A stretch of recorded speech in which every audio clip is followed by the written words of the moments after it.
आपकी कोई बात बीजेपी के भीतर सहमति नहीं पाती है, आपकी कोई बात मोदी सरकार नहीं मानती है, आपकी कोई बात कानून के दायरे में नहीं फिट बैठती है, फिर भी आप योगी आदित्यनाथ हैं। ये मैसेज क्या है? ये डराना चाहते हैं आप? मैं एक योगी हूं, मैं किसी को डराऊंगा क्यों? मैं तो सबके सुख और सबके शांति और सबके कल्याण की बात करता हूं और उस मार्ग पर चलता हूं। मैं अगर बीजेपी में मेरी बात फिट नहीं होती तो क्या मैं 5 बार से बीजेपी का सांसद होता?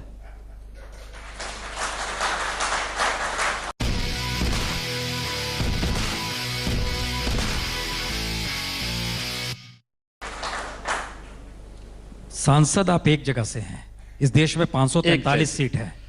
यह भी एक मायने रखता है कि एक सीट से लगातार 5 बार सांसद। मैं सीट नहीं बदलता हूं।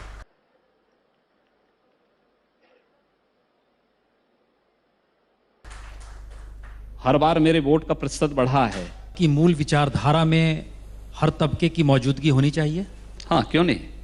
जो भारत के मूल्यों और आदर्शों को पसंद करता हो, भारत के महापुरुषों को सम्मान दे सकता हो, भारत की संस्कृति और उसकी प्राचीन परंपरा के प्रति आदर का भाव व्यक्त करता हो, भारत के प्रतीकों का सम्मान कर सकता हो, उस हर एक व्यक्ति का उसमें सम्मान है।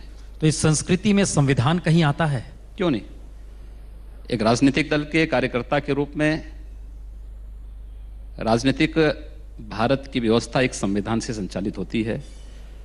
हमने हमेशा भारत के संविधान और भारत के प्रतीकों का सम्मान किया है और इसीलिए हम कहते हैं कि भारत के प्रति, भारत के संविधान के प्रति, भारत के प्रतीकों के प्रति प्रत्येक व्यक्ति को सम्मान व्यक्त करना चाहिए।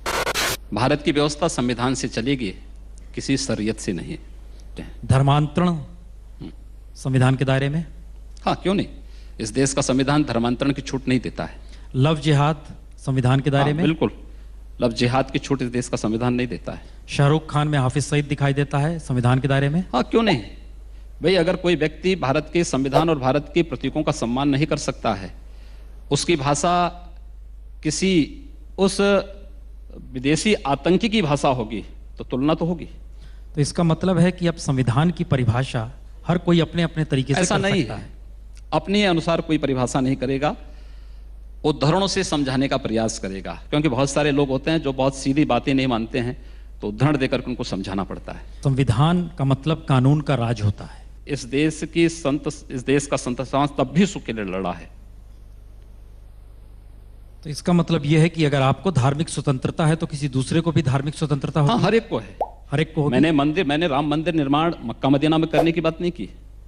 मैं राम मंदिर निर्माण की बात यरूशलेम में नहीं कर रहा हूं, वेटिकन सिटी में नहीं कर रहा हूं, मैं अयोध्या में राम मंदिर के निर्माण की बात कर रहा हूं। आप कोई और सीट बताइए जहां से आप चुनाव जीत सकते हैं, गोरखपुर से निकलकर?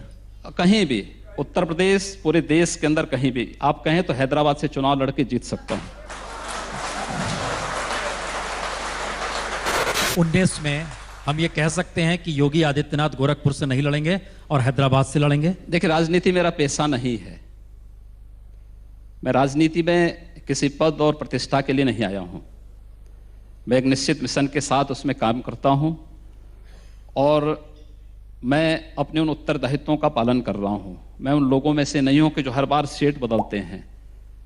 मैं उस क्षेत्र से चला आ रहा हूं और मुझे लगता है कि भगवान से प्रार्थना करें कि कभी गोरखपुर की सीट महिलाओं के लिए रिजर्व हो जाए, तो उस समय हम लोग स्वयं राजनीति से अपने को अलग कर देंगे। कि कल को 100वें दिन वैसी भी यही बात बोले हैं,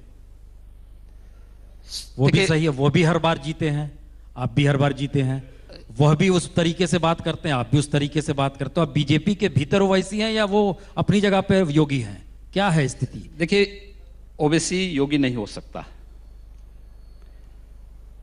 नंबर 1 बात।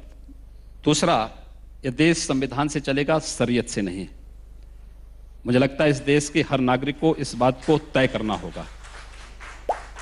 ओवैसी जैसे लोग देश की व्यवस्था को कुछ संकीर्ण दायरे में कैद करके रख देना चाहते हैं। वो हर जीते हैं। वो देखिए, दोनों चीजें से जीतते आए हैं, मुझसे जीतते नहीं आए। नागरिकों के आप उल्लंघन कर रहे हैं। जैसे गोरखपुर, जितना निष्पक्ष चुनाव गोरखपुर में होता है, उतना निष्पक्ष चुनाव हैदराबाद में तो ओबीसी की जमानत जब्त हो जाए। इसका मतलब यह हुआ कि वो भी अगर यही बात करें तो कुछ तालियां उनके लिए भी ऐसे तो बज मैं कहता हूं, मैं इस बात को दावे के साथ कह सकता हूं, कुछ नहीं, मैं कहता हूं ओबीसी के इलेक्शन में मुझे प्रचार के लिए भेज दिया जाए, ओबीसी की जमानत जब्त न हो जाए तो।